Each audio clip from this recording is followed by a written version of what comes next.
As long as they are going to try to slime our sailors, slime our servicemen, run out this bullshit narrative about tired, overworked, poorly trained sailors, I'm going to stand up for them. This channel is going to stand up for them.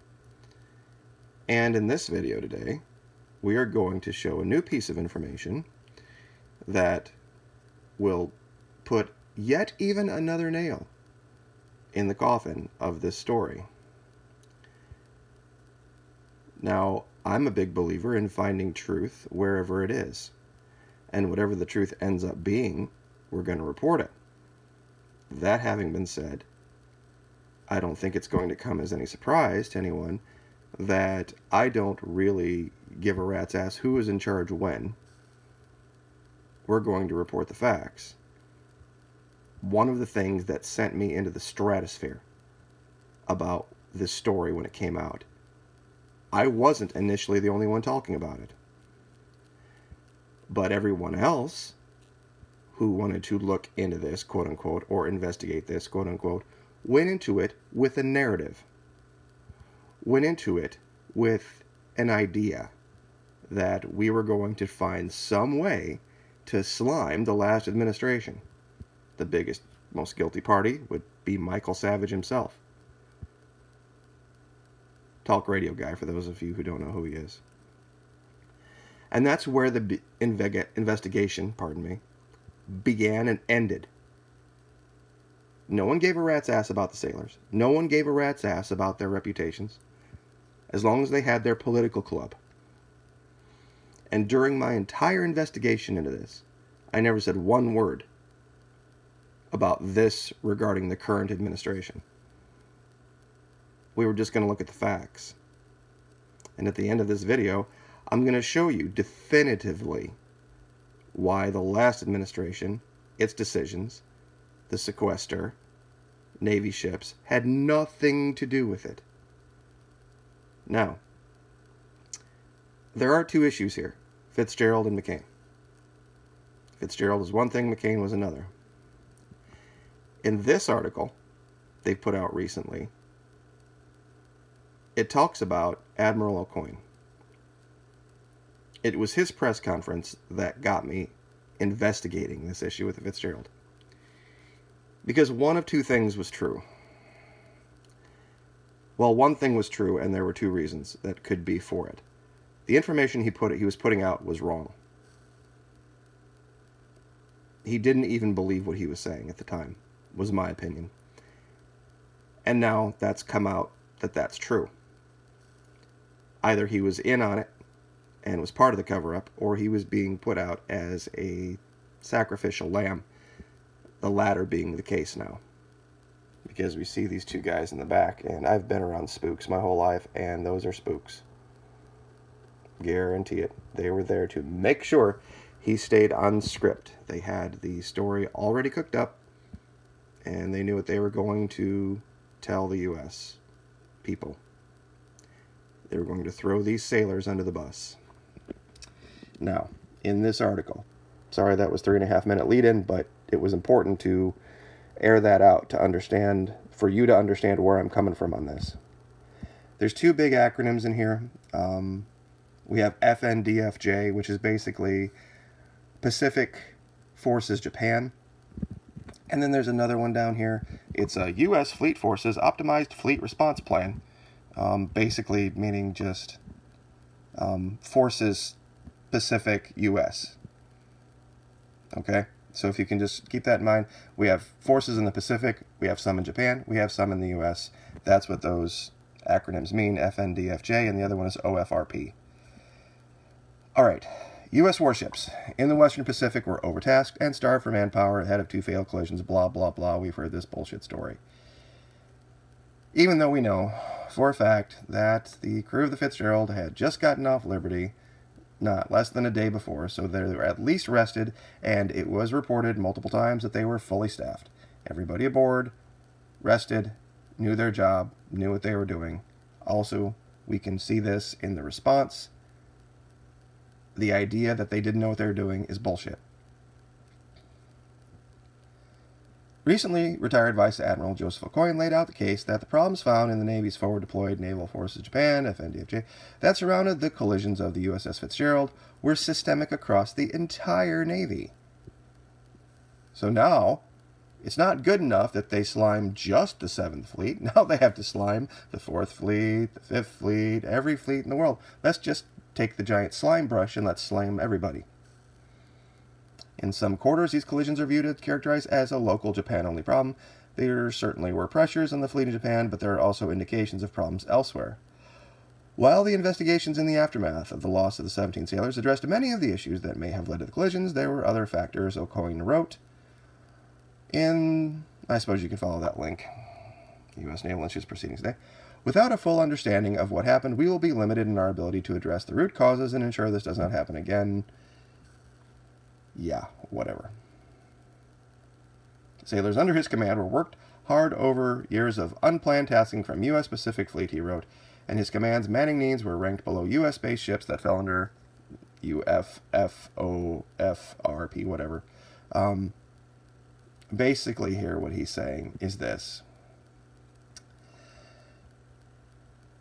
What they were trying to do to maintain readiness in the U.S. Pacific Fleet versus the Japan Fleet is overstaff on the domestic side and understaff on the Japanese side so that the carrier groups in the Pacific could be ready to go moment's notice, no staffing problems whatsoever.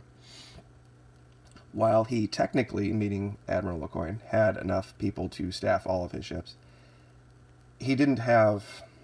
The best analogy I can think here is they took all the sailors and they poured them into one giant pod of sailors, and then they just scooped out whatever they needed and put it on whatever ship, regardless of whether those specific sailors were trained on those ships or not, is what he's saying.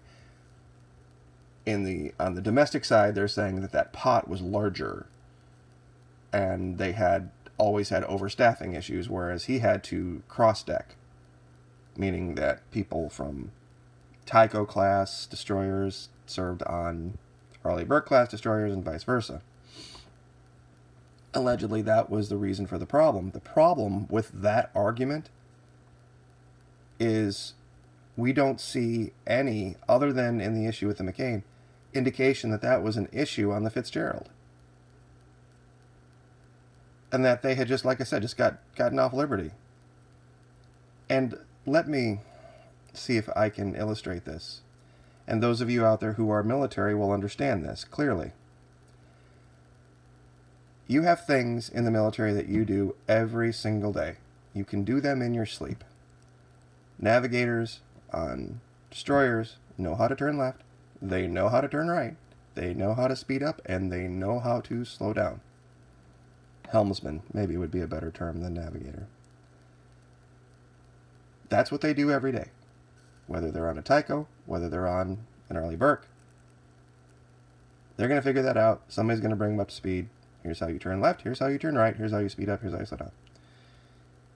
Things you don't do every day, like damage control, like saving your ship from floundering, those are going to be things you might be a little rusty on. Those procedures. Now, in the aftermath of the Fitzgerald, what did we hear? That this crew was high speed, well trained, knew what they were doing, reacted heroically, and probably based on their high level of motivation and high level of training and high level of attention to detail, saved the ship from sinking and floundering.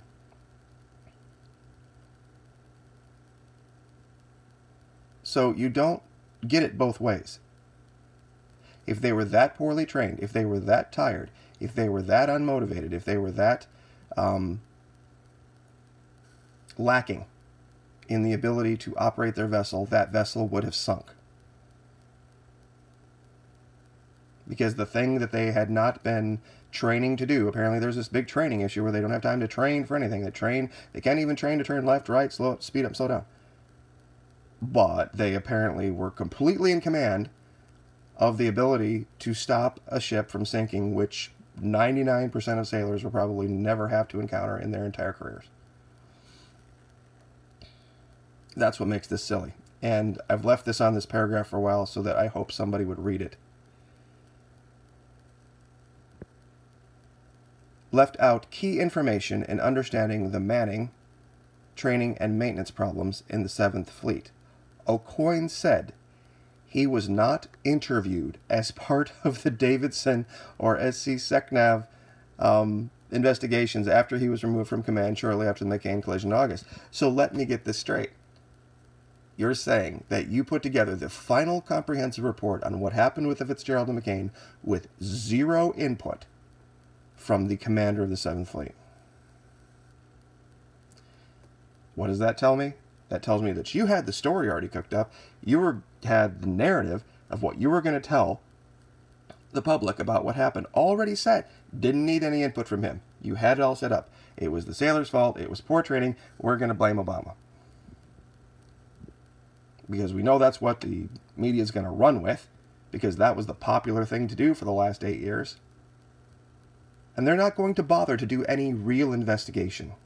They're not going to bother to look into the details, because they're going to lap this up. This is what's been keeping their channels monetized for, last 8 years. They're just going to jump on it and love it. And that's what we saw. This was the only channel that did anything other than basic investigation.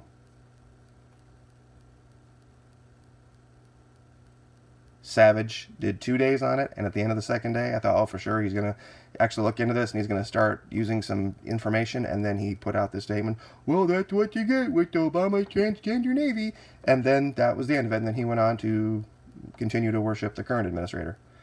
The most sickening feeling, the most sickening, gut-wrenching feeling that these people were willing to let the reputations of our sailors be slimed, be denigrated in the media like this. And in case anybody out there wants to take issue with that, now just real quick, before we go to that, this is the Fitzgerald report. I know a lot of you know this, where to find it, usni.org, USS Fitzgerald report. You can find that. That's pretty easy. This one's a little bit harder. Sec Navy Mill, FOIA Reading Room, Hot Topics, Fitzgerald Supplemental. This report, the second one here, deals with everything that happened after the collision on the Fitzgerald. The report before, the official report, deals with everything what happened before the 1:30 time frame and the issue on the McCain. Now, there is no report out there that really delves into the McCain issue the way that the Fitzgerald was delved into, because it was much, less involved, for lack of a better term there. But I brought this up just to show you here this issue with this untrained crew. The crew's response was swift and effective, and I want to put out, as we stand by the ship, how proud I am of them. Heroic efforts prevented the flooding from catastrophically spreading, which could have caused the ship to founder or sink. It could have been much worse. The crew navigated the ship into one of the busiest ports in the world with a magnetic compass and backup navigation equipment with one of the 2 shafts locked. Wow, doesn't seem untrained or tired or poorly motivated there. But ship force levels. History, Navy.mil, research histories, ship histories. Now, this idea of Obama destroying the Navy and reducing it back to 1917 levels, ridiculous. Okay, when he took over, 285 ships, 2009. Okay, next year, wait, 288 ships. And then you're like, oh, but look at the next year's, McKee, look at the next year's. 284, 287, 285, 289. And then it's like, aha, you look down here, okay, 275. So he left the Navy with 10 fewer ships than when he started. But if you go up here and you look at this little thing called frigates, in 2009, he had 30 frigates. The Navy, not him, decided to decommission those frigates. And as you can see, by 2016, we had 0 frigates. Well, we had 1, I guess. Point being, with the Navy's decision to decommission 30 frigates, we still only had a net loss of 10 ships. That means we added 20 more in other places. There was this planned gap. The Navy knew there was going to be this time between when the frigates went offline and the littorals came online. Now, I know out there I'm having a bunch of people that are having a fit about the sequester. Alright, this is the sequester. This is the game they played with you in the media. Defense spending in real numbers actually went up. Defense spending will rise gradually from $593 billion in 2014 to $714 billion by 2023, annual growth rate of 2.1% versus the original 7% that it was supposed to. That was what they called a cut. Instead of being increased by 7%, it was increased by 2%. Here's what Talk Radio loved to tell you. Talk Radio loved to tell you defense spending will fall steadily from 4.3% GDP in 2012 to 2.8% GDP. All that does is slave the number to the gross domestic product of the country. That has more to do with the economy slowing and has nothing to do with actual defense spending. So this idea that there was this enormous cut in spending on the military that caused this issue with training and guys not being able to know what they're doing is a bunch of crap. It's absolutely a bunch of bullshit. And the 1917 levels, just to show you this, okay, 2009, 285 ships. Okay, that's what he had when he took office. Okay, 282, 205 ships. You can take these charts all the way back to that time. 86 to 92. And let's get back to 1919, as if that's really relevant. But, just to show you, and this is the Navy's information. All right. This is 1917 to 1923. All right. These are the total ships that they had at the time. Now, when you look at the totals, you can't even compare it. First of all, there's no aircraft carriers. Okay, 36 battleships, 5 monitors, 28 cruisers, 161 destroyers, 91 submarines, 304 auxiliary ships. I mean, seriously, you can't even compare the two numbers. And this is U.S. Navy active ship force levels, 1917. It's just not even, it's apples and an orange comparison.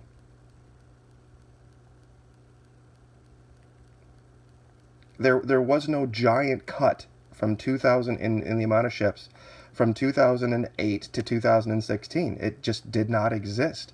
Even the Navy tells you this. I mean, here's 93. I mean, if you want to really see a cut, watch what happens under Clinton. The real cut, 454 ships in 93. By 99, 7 years later, we've lost 120 ships. See, there's a real cut. 454, and it continues. 318, 316, 313, 297, 292. And this is under Bush by this point.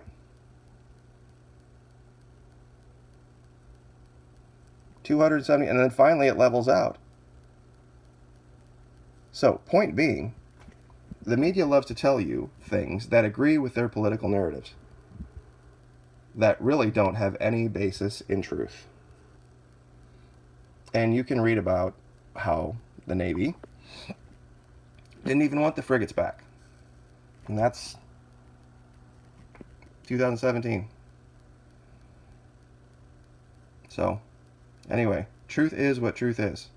And we're going to find it wherever we find it. Our Navy, our sailors, are the best in the world. By far, highly motivated, highly trained.